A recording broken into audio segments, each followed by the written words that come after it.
नमस्कार दोस्तों। आज हम आपके लिए लेकर आए हैं भगवद गीता के अध्याय 8 श्लोक 19 की विशेषता। इस वीडियो में हम गीता के इस महत्वपूर्ण श्लोक की गहराइयों में जाएंगे। आप हमारे चैनल को लाइक और सब्सक्राइब करें ताकि आप हमारे और भी ज्ञानवर्धक वीडियो देख सकें।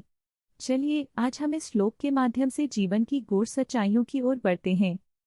अयुस्सात्व संयुक्ता प्राणिनोस्मिन् संप्राप्तिम् यथा चान्यं प्रति प्राणा प्राणिनोस्मिन् संप्राप्तिम्। जिस प्रकार सभी प्राणियों का जन्म और मृत्यु एक निश्चित समय पर होता है, उसी प्रकार वे अपने पिछले कर्मों के अनुसार पुनर्जन्म लेते हैं। भगवद गीता के इस श्लोक में यह बताया गया है कि सभी जीवों की आयु और उनके जीवन का चक्र एक निश्चित समय पर निर्भर करता है। यह श्लोक जीवन और मृत्यु के चक्रीय स्वभाव को स्पष्ट करता है। जैसे जैसे हम अपने कर्मों का फल पाते हैं, उसी के अनुसार हमारे पुनर्जन्म होते हैं। यह हमें यह समझाता है कि हमारे कर्म ही हमारे भविष्य का निर्माण करते हैं, इसलिए हमें अपने कार्यों के प्रति सजग रहना चाहिए। एक बार की बात है, एक छोटे से गांव में रामू नाम का एक किसान रहता था। रामू बहुत मेहनती और ईमानदार था, लेकिन उसके पास थोड़ी सी जमीन थी। उसकी पत्नी सीता और उसके 2 छोटे बच्चे थे। एक दिन गांव में एक बड़ा तूफान आया। रामू की फसल बर्बाद हो गई। परेशान होकर उसने कहा, सीता, अब हमें क्या करना चाहिए? हमारी मेहनत और सपने सब बर्बाद हो गए। सीता ने उत्तर दिया, रामू, हमें हार नहीं माननी चाहिए।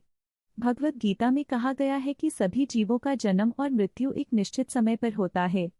हमें अपने कर्मों पर ध्यान देना चाहिए। रामू ने सोचा, हाँ, मुझे अपनी मेहनत पर विश्वास रखना चाहिए। उसने अगले दिन से काम करना शुरू किया। वह अपने पुराने खेत को सुधारने लगा और दूसरों के साथ मिलकर नई फसल लगाने की योजना बनाई। उसने गांव के अन्य किसानों को भी प्रेरित किया। सभी ने मिलकर काम किया और धीरे धीरे उनकी मेहनत रंग लाई। फसल अच्छी हुई और गांव में खुशहाली लौट आई। रामू ने कहा, देखो सीता, हमारे कर्मों का फल हमें मिला। हम पहले ही जान चुके थे कि जो बोएंगे वही काटेंगे। सीता ने मुस्कुराते हुए कहा, जी हाँ रामू, हमें हमेशा अपने कर्मों पर ध्यान देना चाहिए। इस कहानी से हमें यह सीख मिलती है कि जीवन में कठिनाइयां आएंगी, लेकिन हमें अपने कर्म और प्रयासों पर विश्वास रखना चाहिए। अगर आपको यह कहानी पसंद आई तो कृपया लाइक करें और हमारे चैनल को सब्सक्राइब करें।